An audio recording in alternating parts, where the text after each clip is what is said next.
All right. Hello, everyone. Welcome. We're thrilled that you've joined us for today's session of Facebook Live with Families Empowered. My name is Ann Starr. I am the Chief Program Officer at Families Empowered. We are a nonprofit that works hard every day to make sure that families in Texas know what their options are for pre-K through 12 schools.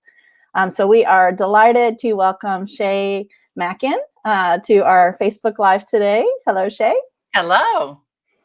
Shay is a national board member and the Texas Parent Director for a great group, which is the National Coalition for Public School Options. So like Families Empowered, Shay works every day to make sure that families know what their options are with public schools. And as we all know, families are really looking for some options in particular this year for at-home learning, which is really the focus of today's session. So Shay, before we really get into all the details, well, first I want to just say thanks to Raising Cane's for donating another gift basket.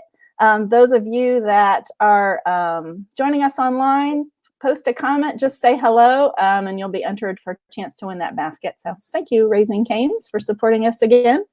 So Shay, if you will tell us a little bit about your work and what you do every day to support families in Texas. Sure. So I'm Shay Mackin. I am the Texas Lead Parent Director, as well as on the national board for the National Coalition for Public School Options. And that is a parent-led advocacy group across the country that advocates for choice and options in education for students. And we help train parents on how to advocate for themselves and for their students, as well as we go to the state houses and, into DC when there's bills there, and advocate for options for students around the country and then within each state. And so during session time every other year in Texas, I'm down at the Capitol a lot, walking the halls, talking with our education, people at the Capitol, and helping them to understand why parents need options within the public school realm, and so that parents can have the best educational options for their students. Absolutely. Well, we are certainly with you on that journey and on that important work. And we wanted to really highlight what families' options are right now today with at-home learning. Families Empowered, like many organizations, has been surveying families and asking what their plans are for the coming school year. And depending on who's asking, we're all finding that about half of parents in Texas just aren't comfortable sending their kids back to in-person school, if it's even offered. So we wanted to highlight three specific options for families if they really do want to explore at-home learning for the upcoming school year. One would be full-time online public school, which Shay has lots of experience and information about. Another option would be switching to homeschooling, even if it's just for a year, which I've learned from Shay is certainly a possibility if that feels like a good option. And then third, we want to spend some time today talking about what families can do if they do intend to send their kids to their kind of regular public school that is offering online learning. What can they do to advocate for the very best version of that for their kids? And there's lots we've learned from Shay that they can do. So let's first start with the online public school. What are families' options when it comes to that? Sure. So within the state of Texas, there are about 7 full-time online public schools. A lot of people confuse them with homeschooling, because what those students do is they enroll in that full-time online public school, and their kids are home. Their kids are sitting at the kitchen table, or they set up a desk area, in their dining room or their bedroom somewhere, and are doing public school from home, utilizing Texas certified curriculum and Texas certified teachers through companies that partner with ISDs here in our great state of Texas to put these on.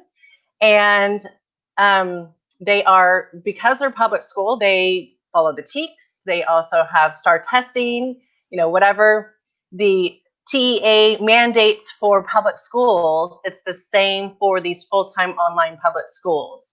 And I started our full-time online journey now, 13 years ago, Wow. quite a while ago. I bet online learning looked very different 13 years ago. It did. Well, the portal and the way they were doing it, they had been doing it for a while in other states. But my oldest two sons were one of the first of the 300 students in our state utilizing full-time online. And now there are almost 18,000 students across our state utilizing full-time online. And people choose to use full-time online for all sorts of different reasons, whether there's some learning difficulties, whether there's a health issue. We've got kids with cancer or autoimmune deficiency disorder that have a hard time being in a brick and mortar classroom down the road, right? Or they've got lots of doctor appointments. We also have, to the other spectrum, Olympic training kids who are busy trying to do their very best with their sport. And so that option gives them the flexibility to do it. Or, our largest percentage of kids that utilize full-time online public are kids who are being bullied in their current school, and their parents are trying to figure out, they still want a quality Texas public education. And this is just a different packaging of that education that still works, is still viable. Across the country, online schooling has been happening for well over a decade with these companies who really have mastered how to do it. It doesn't look like what digital learning looked like this last spring for a lot of people, where maybe they were in a live Zoom once a week or maybe even every day, and then they just, okay, now go do your school. This is very interactive, where the kids are logging in and they meet with their teacher synchronously, live for math, and then they go on and they have online lessons on their computer that walk them through.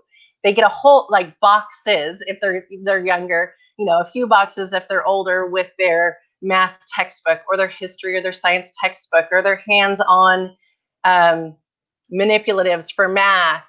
For science in high school, you actually get chemicals to do live with your teacher, your chemistry experiments. And you have breakout sessions with other students and put in teams, and videos that you're watching. And then every day you're kind of quizzed on that day's lesson for every single subject, so that right away your teachers know if you're understanding that day's content. As a parent, you can log in, see if your child's understanding that content. The other really cool thing is the classes are recorded. And so if you have a doctor appointment because you have a sick kiddo, then you can go back and watch that live class later. Or if you watched it and then you really did not do well in that day's quiz, you can go back and re-watch your teacher. And I wish that, in school, I've been able to do that sometimes, pause and rewind my teacher. Right. Oh, I love it. So it sounds like they are students that are in these online public schools. First of all, is there a charge? Is there a cost? It's just like a public school, right? It is just like a public school. So it's paid for by taxes. These are approved by TEA, the Texas Education Association, and partnered with ISD. So these are 100% public schools, 100% free. There is no charge for full-time online schools. And the way to find those schools is if you go to the TEA's website under TXVSN, that's the Texas Virtual School Network.org, and then you go to the online schools portion, then you can find the 7 schools that are offered. Now, in our state, we have a couple of weird barriers. Okay. In every other state that offers full-time online, they start in kindergarten through 12th grade. Well, in our state, we do not allow that due to some bills that were passed a few years ago. We don't start until third grade. Okay, And so third through 12th could third through choose 12th, this. right. And some of the schools only do like start at fifth grade. A couple of them start in fifth grade. So when you go to that TexasVirtualSchoolNetwork.org website and look at your options, you need to look and see which, yep, we're going to talk about that one. So that one's about the Homeschooling Coalition, but yes. Oh, okay, we're putting up some Network. links, so we'll get a couple of them up in a second. Yeah. Yep. Is the one for the full-time public schools that are through the state offered, and then, state tested, all those kinds of things. Right. And there are about 3 providers or companies that partner with the, well, I guess 4 now. We just had a new one come into the state. So there's 4 providers that are in the state and partner with those ISDs.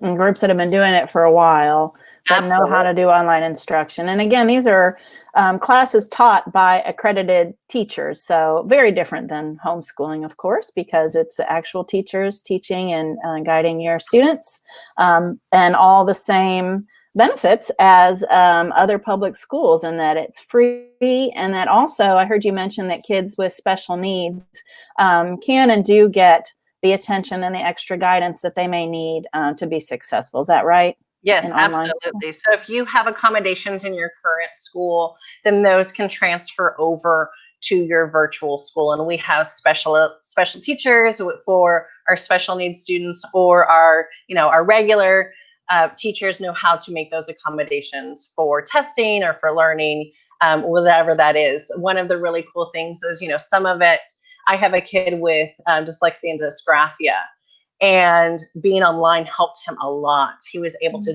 type a lot better than he could write because of his dysgraphia. And with his dyslexia, what he would do is read along in like his literature chapter book, and also listen to it at the same time. And so he was really being able to understand that content instead of having gaps where if he was just reading it on his own. Right. So really great. And it sounds like they mail the materials to the students as well. When you and I visited earlier, you were sharing that if people need technology equipment, a computer, and those kinds of things, that there's resources available also to families. Right. So each of the schools runs that a little bit differently. So that would be worth a phone call or a message to that individual school. A lot of them offer, if you qualify for like a free or reduced lunch in your regular brick and mortar, then you receive a laptop or stipend or hotspot, things like that. And again, that depends on each individual school and how they use their funds to provide that. So that would be definitely a question you want to ask when you're looking into those schools.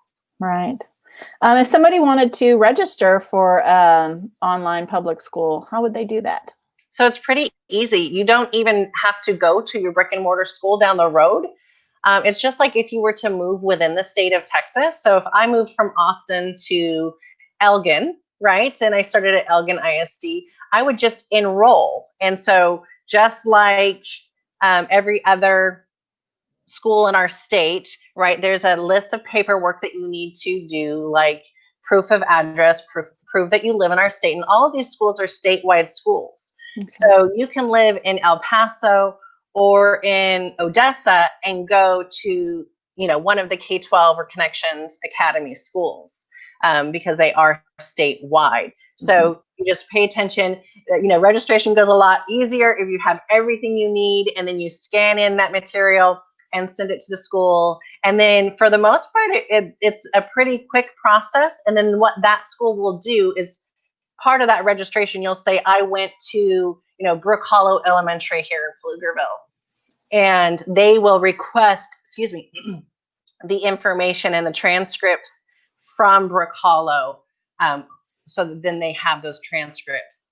You may need to, put in their last report card, those kinds of things. And we know that with COVID, some things have been a little wonky. I have to dig a little bit to find the last report card. Yeah. Okay, great. Thank you so much. Well, let's talk about homeschooling now. And you have some personal experience with homeschooling with one of your kids. Is that right, too? I do, yes. So because of some other barriers that we have in our Mhm. state, there you have to have gone to a Texas public school the year prior to do this online option. So if you're currently Oh, okay. homeschooling, or if you move here from another state this summer, or even this spring because mom or dad had a job transfer or whatever it was, Mhm. you cannot utilize full-time online in our state. Our state, again, is the only one that has that barrier.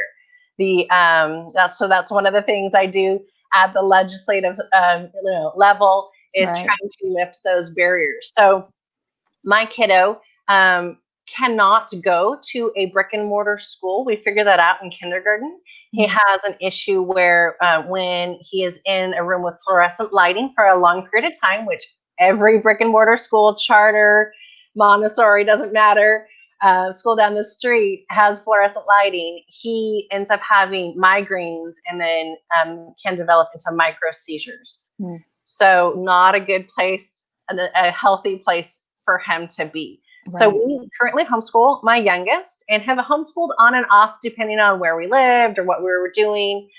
So I am also familiar with homeschooling in the state of Texas.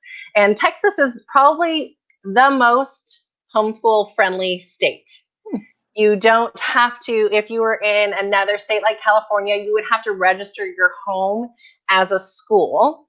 And the Mhm. state would have the authority to come in and check on your homeschooling and the progress of your child.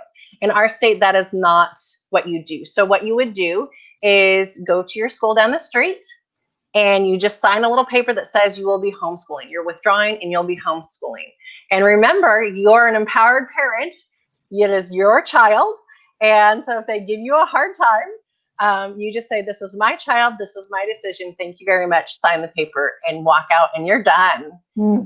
And then to have them come back in, schools are not supposed to retest or give you a hard time to come back in from homeschooling for even 1 year, which a lot of people are looking at. They're not wanting, to completely transition to a homeschooled family. They're only wanting to homeschool, keep their kid home during this pandemic. Right. For sure. Right. So they could choose to withdraw them from their kind of regular district school if that's where they're going now, or their charter or whatever it is. And since we are in a pandemic and they may or may not be able to actually physically walk into their school, could they just call the school and kind of request that form, those types of things? Absolutely. Okay. So then is there a process to then enroll or sign yourself up to be homeschooled in Texas? Right. So there isn't really a process. There isn't a curriculum that the state mandates. There is no state testing that the state implements on the homeschoolers. You also don't get any funds in return for homeschooling. And so a lot of it is out of pocket, however you're going to choose to do that. When people are traditionally homeschooling, a lot of them will kind of pick and choose what curriculum for math and a different one for science and kind of find what they like to teach, how it works in their family, what works for their kid. But one of the recommendations I've been giving to a lot of families is if you think you're only going to do this during the pandemic, however long that lasts, and you're trying to figure out, well, what do I teach a second grader? What do I teach an 11th grader? Right? I have an 11th grader. I honestly would be very scared to try and be his teacher. He's a lot smarter than I am. What am I supposed to teach? So back in the day, you kind of just Googled, or before Google, tried to figure it out. But now there's a lot of companies that offer curriculum in a box. So you pick second grade or 11th grade, and they send you everything you need from science to art to history to math, the gamut. Some of them you can pick and choose if your kids, like junior high, high school, and there's different electives they want to do. There's Khan Academy, which is free and a great resource for math in supplementing and helping you learn in different ways. There's OutSchool, which is another online provider where you can sign up for individual little classes. Last year, one of my youngest picked Harry Potter chemistry.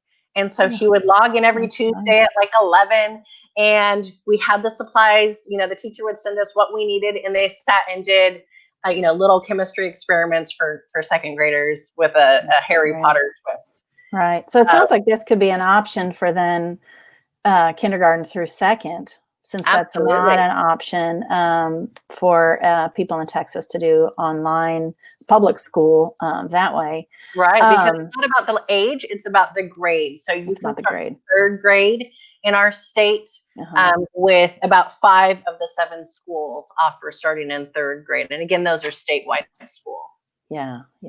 Okay.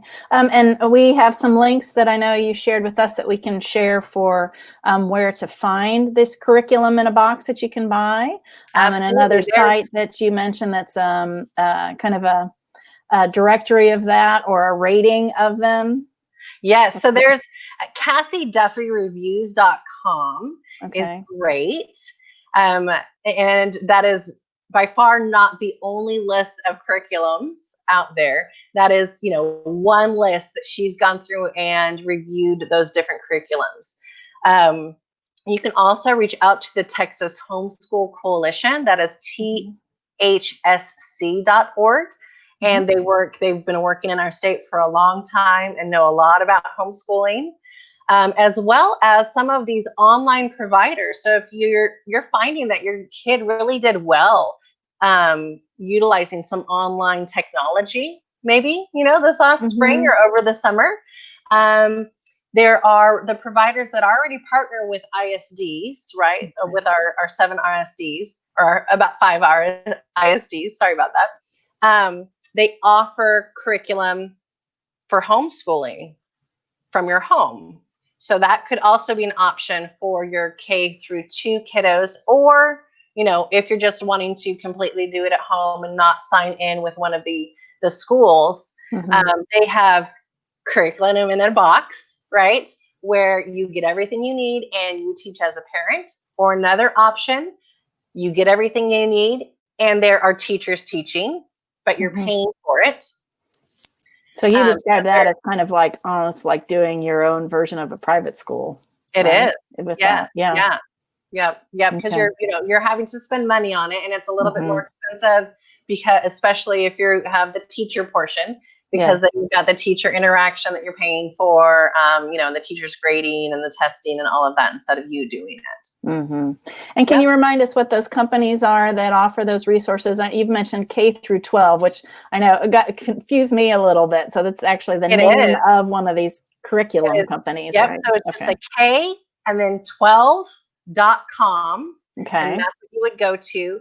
And you can look up on that website their online schools in our state, that are the public schools, as well as essentially this private or homeschool option, where you as the parent are doing it, or you are partnering with, teachers that are even outside of the state. A lot of people utilize this K-12 homeschool or private school option that are worldwide. And so they can't prove that they live in the state of Texas or wherever. They may even be in Germany, right? But they're wanting to utilize this quality online platform that's been around for so long that they really know what they're doing. Yeah. That's great.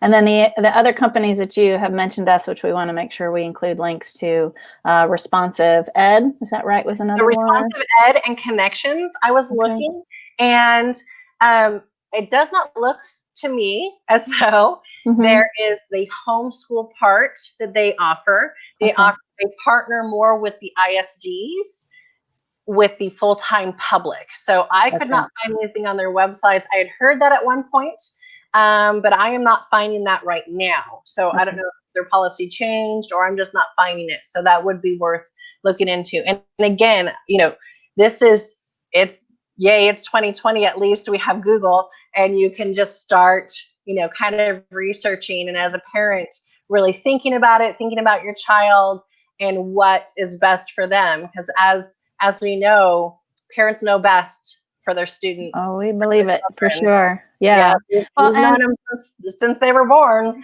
or right. adopted or come into our home. So Mhm. Right, right.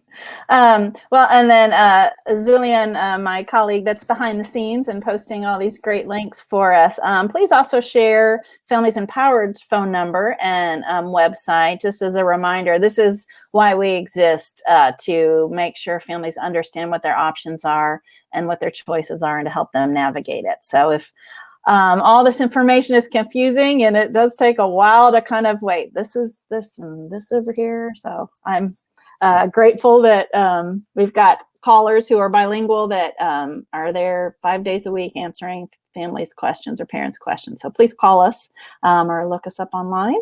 If, absolutely, yeah, yeah, absolutely. yeah.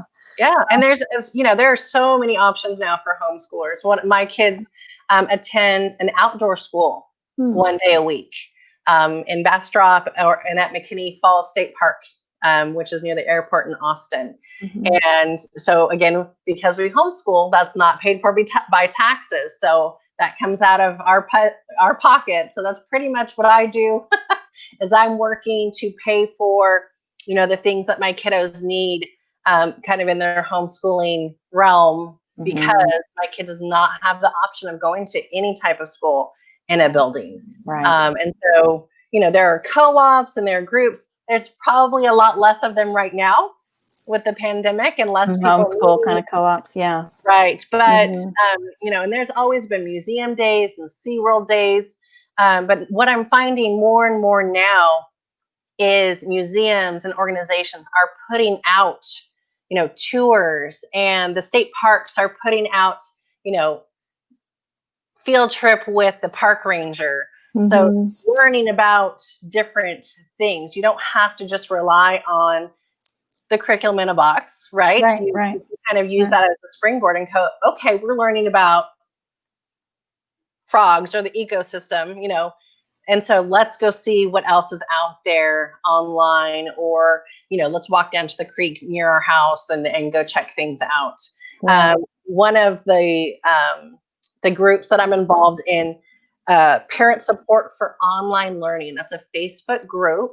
So Hmm. parent support for online learning, and it is a group of parents just like me who have been utilizing full-time online or portions of online learning for a long time. A lot of us for close to or well over a decade. And so those parents really know their stuff, Mhm. really know what options, hey, try this out, try this out. There's a mentorship program involved with that. So you can hook up with a mentor. Like, I'm signed up as a mentor. So, and if you wanted to utilize, my knowledge, then we kind of partner together, and you can, shoot me questions and I can help guide you into That's areas great. where you need help. This spring, I was helping mentor a fourth grade girl from a totally different state. And her school, shut down and gave them nothing, no paper, no online, nothing. And she loved learning and found out through her mom about this Facebook group, and then partnered with me in a mentor program. And so I was That's sending her amazing. different links of learning through games and other resources, books online that were free. Yeah. So she was just, kind of stuck at home this spring. That's a great resource. That's amazing to know. We've got a link to that Facebook group now. Allison had some questions that she's chatted Awesome. in. She's wondering what the cost of the programs are for homeschool. You've mentioned that, Yeah. this is, you are on your own with the instruction. And so the costs are on families. So what is a typical cost to say if you were going to buy the full suite of the whole curriculum for Right. like a fourth grader? Mm-hmm. And then is there any financial help too for families that might need it for this? Right. There is no financial help in our state. Other states there is, but Mhm. because our state has chosen to kind of say, okay, homeschoolers, go for it. We're not going to regulate you, but we're also not going to give you any money. And kind of with the money comes regulation, Right. right? And so there is no financial assistance in that manner. Now Mhm. you can go anywhere from doing workbooks from Amazon or Barnes and Noble, and you just get the third grade math workbook for $10, or if you're buying like a curriculum in the box, what I'm seeing for the most part is they're around $250 for the year's curriculum. And again, that curriculum is you get the books or the workbooks, things like that, some of the hands-on manipulatives, but you do not get a teacher attached with that, right? The only way you get a teacher attached with that, if you're completely homeschooling, it's between $4,000 and $7,000 per year. Wow. Now, Okay. 4,000 being for the younger grades, and 7,000 for the higher grades, as there's a lot more grading going on, essays, things like that, higher learning for your 11th grader. Okay. But again, if you utilize those full-time online public schools, which a lot of people confuse with homeschooling because you're home, right? But as the parent for my older three who graduated out of full-time online, I was not their teacher. So I was not homeschooling them. They attended a full-time online public. One of them started in 3rd, one in 6th, and one in 7th, just depending on kind of when that kiddo started. And they graduate with a cap and gown and a diploma, and those are 100% free because those are paid for by our state taxes and some federal taxes as well. What how did you work with your kids that were doing the online public schools? So understanding that you were not their teacher and weren't homeschooling them, but how involved or not were you in their day-to-day schooling? For sure. So in 3rd grade, you're involved a little bit more, right? Because there's online synchronous with the teacher live where the teacher's interacting with them. And that would give me a few minutes to go do dishes, go do the laundry. I'm a seamstress, and so I would go sew for a little bit while they were in live class. And then it's like, okay, now you're offline. And it's a little bit more walking them through, okay, now you need to do this. Now you need to do this. Okay, write up this. So you're kind of walking them through. As they get older, they get a little bit better, right, about understanding how to run their day. The school's really great about giving them a schedule. This is what you need to do today or by the end of the week. And one thing that I noticed, my older two are now in college, and they both go to full-time online college. And it really prepared them not only for full-time online college, but for college in general, where it's like, okay, by the end of the week or the end of this time period, you have XYZ done, and there's not somebody holding your hand all day, right? Open your book to page 23. Everybody open your book to page 23. I said open your book to page 23. That's not happening, right? They gotta get used to it and good at doing it. So, give them a leg up. What we're seeing is a lot of our students, we've got students sitting in their hospital room, doing live classes, and mom brings the books in. And so a lot of times I was sitting on Sunday night going through, and I would make them like a paper schedule, just because I'm older and I work better with paper. I just do. Here's your paper schedule. And so I could see that they also saw, go to online class, do your assignment. What is the grade you got on that assignment? So sometimes when you're seeing it online, it's different than you see it online, and then you have to write it down, right? I did not get as good of a grade as I was hoping. And then at the end of the day, or the end of, okay, by lunch, this is what you need to do this morning. You're checking back in with me at lunch. How are you doing? Oh, I see that we're going to have homework because we're going to have to go back and redo that lesson. Right. So lots still of parents needing to, depending on your child, I'm sure, and how much time and attention they need to stay focused. But that's for sure. The at-home learning, right? Let's talk a little bit about if parents say, okay, for whatever reason, I'm not comfortable with my child going into in-person, like being at school, and I don't want to do homeschooling. That's too much, or I can't because I'm working full time.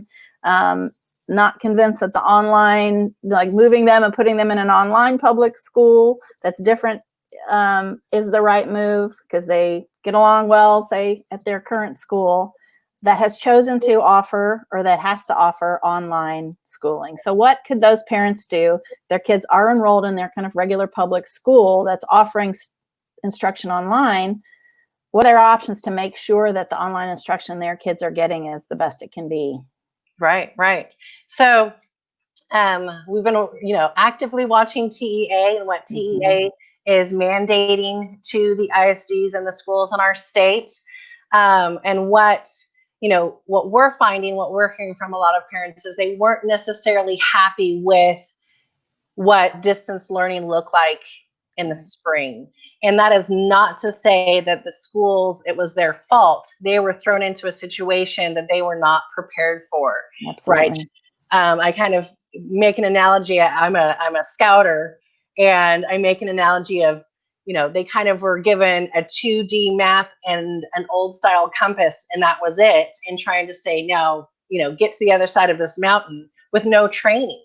Right. Where these online teachers, because they partner, the ISDs partner with these companies like K-12 Connections, RES, they get training on how to utilize, these portals. And it's not Zoom. It's all sorts of different, very interactive portals that they're using, where even a lot of times the parent or the teachers can tell how engaged the child is by the mouse usage, and clicking, and how much they're online. They know, hey, your kiddo says that they finished that lesson in 2 minutes. Yeah, I don't think so. Right. So there's kind of more robust checking and interaction with the students than we're seeing. I would rather, give our teachers a GPS and a whole training course on how to utilize that GPS that's proven, that's been used for over a decade, on how to get over that mountain. And so what we're finding is TEA is talking, a lot of ISDs are going to TEA saying, what do I offer? I don't know how to utilize online. I want to partner as an ISD with these proven companies. How do I do that? And as a parent, you have every right to find out, how is my child going to be learning, distance learning through your school or through your ISD. So there's a thing called an MOU, or a memorandum of understanding. Right. That a school or an ISD can do with a third-party company like K-12 Connections, Responsive Education, or there was one that just came in. Addentum is a brand new one. I just found out about it. They just came into our state. So I'm not very familiar with them, but the other three have been in our state for a while. Okay. And they know the TEKS. They already have set curriculum online. They know how to train the teachers. And so what Pflugerville ISD, for instance, I live in Pflugerville, is Pflugerville ISD could sign an MOU with a provider like K-12. And K-12 can then train up the Pflugerville ISD teachers. They wouldn't, take over the school. What would happen is they would give them access to these portals of education that are proven, and train their teachers on how to utilize it. And so as a parent, you have every right to say, did you know that you can do an MOU with these proven third parties? Now, it kind of sounds weird, right? It's a public school. Why would we partner with a third party? That happens every day in a public school. Every textbook you open is created by a third party. Sometimes the bus companies, depending on where you're at, is a third party. There's all sorts of or the food service is a third party, just depending. Right. So there's nothing wrong with the school utilizing a proven method of delivering virtual education. And TEA has been opening that door so that these ISDs can utilize these providers. Okay. And so there's nothing wrong with that. I would absolutely call up. I know like Austin ISD has a phone number you can call and a website you can go to and ask questions and bring it to their attention. Honestly, especially if you're in a small town, they may not know they have this option of this MOU. and providing online education. Mhm. And so empower yourself and bring it to light, and let them then go to TEA and partner with them. Now TEA has announced that they will be providing some training and some content online for the ISDs. I don't know what that looks like. I'm not saying it's going to be bad. I just don't know what that looks like. I don't know what proven methods they will be using. Because again, I want to trust my kiddo with a system that I know works. Right. And I Right. want So, to give yeah. my teachers every tool of the trade to be able to make it work for them as well. So these are established companies that have been providing high quality instruction online in Texas for many years that, it's worth it, we think, for parents to contact their ISD or contact their school and just say, how are you going to approach online learning this year? Are you working with a company that knows what they're doing? And if not, hey, we know of some that have been operating and do great work and know what they're doing. So yeah, if you were dissatisfied with what your regular public school was doing in terms of online learning, there are more options to help them raise their game a little bit and Absolutely. have more technology away from that compass and get a full-on GPS if you need it, right, to do that. This is great. We are kind of heading up into a little bit towards the end. So I want to make sure that, one, I encourage folks to post any questions you may have. Thanks for saying hi, Samar. We see you there. But yes, please post any questions that you have for Shay or for us at Families Empowered.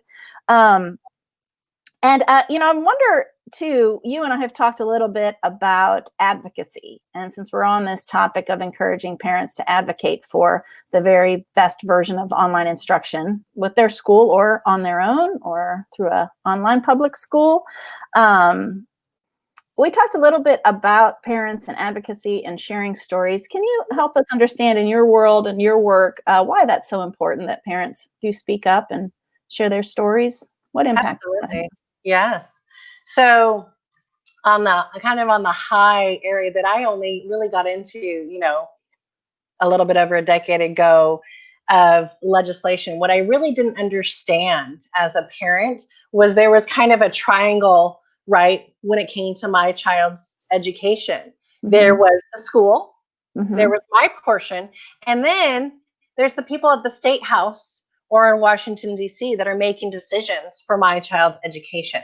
Right. And so if there are bills or laws put into place that affect my child's education, there is something I can do as a parent about that. Every time a bill comes about, there's public hearings where you have time to say your piece and why this is good or bad for your child, right? That's how I started. What kind of was the catalyst for me was my oldest two had been in online and doing very well. And a bill was coming, to the education committee saying that they were going to change online learning to only allow 3 courses per year. That's it. So that would do away with full-time online. And I was like, wait, I didn't know they could do that. This is a public school, just like the school down the street. How can they change that? Well, they can change all sorts of laws. And so I went and kind of said my piece about why online schooling was working for my child. And it's down to, in the class, right, with your teacher or online with your teacher. It is your right and your responsibility as a parent to be the voice for your child. To sit down and find out how they're doing. Is this working for them? Is this not working for them? And now with the internet, you can search and find out what your options are, right, for education, whether it's in the classroom or in other areas. And so when decisions are being made on a district level or on a legislative state level, a lot of times there's a lot of data and charts and all that kind of stuff, which is very important. but the parent's voice from the heart Mm-hmm. about their individual child, their student whom they know and they love is so important. Mm-hmm. So as a parent advocate, we kind of let, the organizations that we partner with and align and, like-minded with kind of do the data and talk to the heads of the districts or the legislators. But it's the parent's job to talk to the heart of that legislator or that leader that's making decisions for your child, for good or bad. And you've really seen that advocacy make a difference, right? Absolutely. And I'm seeing more and more parents understand that they have a voice now. Mm-hmm. There are so many more organizations and that are helping parents to understand and feel empowered and know that you may not have a college education. And so you feel like, well, this person has a college education. I don't. They're going to obviously know what's best for my child, except that person doesn't live with your child. Right. And know the strains that they're in, what dramas or tragedies has happened in that child's life, what health issues. And so, they're trying to pass bills for the masses, but they need to understand that those bills or those decisions made by the ISDs or the legislators affect individuals. Mm-hmm. And so as parents, it is our job really to tell our kids' story. They're the hero, right, in the story, and we're kind of like the storyteller to make sure that that story is told, so that they can have the best education and do the best they can in whatever packaging that looks like. Mm-hmm. Spoken like a mom. That's what. So where could people plug in to these efforts if they have a story that they want to make sure our decision makers, our state lawmakers here, or even perhaps local entities, what are some ways that they can plug in? And I want to, put out a call to anybody listening to check out Texas Families First, which is a advocacy arm of Families Empowered, designed to make sure that parents' voices are heard when folks are making decisions that impact their kids and their education. So certainly Texas Family First is one resource that we would recommend. But what about with the National Coalition for Public School Options? So we have, a webpage. So Okay. National Coalition for Public School Options.org. So you can go to our webpage, and on that webpage, you can sign up for, alerts for the state of Texas, things like that, as well as you can feel free to email me if you have questions about full-time online public school. I am, or you want to share your story and get involved. So I'm Shay, SHEA, at publicschooloptions.org. That's my email, as well as go to Facebook. And I'm going to lift this up a little bit. I don't want to get anything wrong. So the National Coalition for Public School Options, if you look for that, that is our national Facebook page. We're on Twitter and all those social media things as well, and letting people know what's going on, not just in our state, but across the country. Mm-hmm. And then National Coalition for Public School Options Texas chapter. So a lot of times we're kind of put as NCPSO, National Coalition for Public School Options. And then we have a Texas chapter page as well that just mostly, and sometimes we'll talk about things nationally, but for instance, we did as well with you guys, some polling. And so we posted some polling and some other interest stories and a way for people to reach out and get knowledge on what their options for their students are. Great. Thank you so much. Any other important just messages that you want to make sure families hear from you about their options for online learning or about advocating for their child's needs? Sure. So most important, again, that you know your child, and especially during this pandemic, as you think about it and you ponder as a family, what are we going to do? But to have things to ponder about, you need knowledge on what's happening with your school. So reaching out and really finding what they're going to do. What is their plan? And if they say, well, we're not going to be able to tell you until a week before school. Okay, but who are you reaching out to? Who are you researching? Are you looking at organizations that know how to do this? Again, to kind of enlighten them that maybe they don't even know they have that option. And if you're, going to homeschool, you're not alone. I know in the pandemic, we're kind of in the four walls of our home and kind of feel a little trapped sometimes, but hooray, the internet, where we've got great organizations like Families Empowered and National Coalition for Public School Options and so many more. If you go, on Twitter to both Families Empowered or National Coalition for Public School Options and even see who we're interacting with. Those are other organizations that can enlighten you and help educate you. So it's all about arming yourself, educating yourself with what those options for your child is, and then sitting there and pondering and figuring out what is best for your individual child, whether that means for this year, this coming year, or for the rest of their school life. I kind of ponder and think about things every single year for each of my kids. Okay, what is going to be best for them this year? Given new things that are coming out, new curriculums or new organizations or new schools that are opening, what's going to work for my kids. So absolutely follow your heart. And know that you have lots of options and lots of people like Shay and us at Families Empowered who stand ready to help answer all your questions. Or if you want somebody to ponder with, you want to just get on the phone with an informed person that's doing their best to stay up to date on all these changes and all your options, definitely reach out to us at Families Empowered.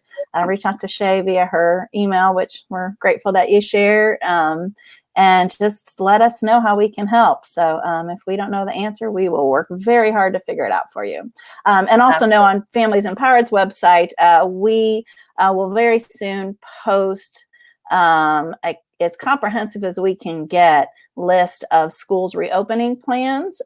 We do have the information we've been able to gather so far posted on our website, so please check us out on familiesempowered.org. But we expect to be getting more and more information posted there as soon as we can. As soon as we know, we'll share it with you all. So great.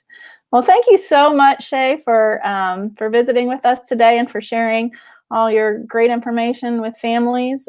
We just so appreciate you and the work you do and your ongoing partnership with us. So thank you. Awesome. Well, thank you for inviting me. All right.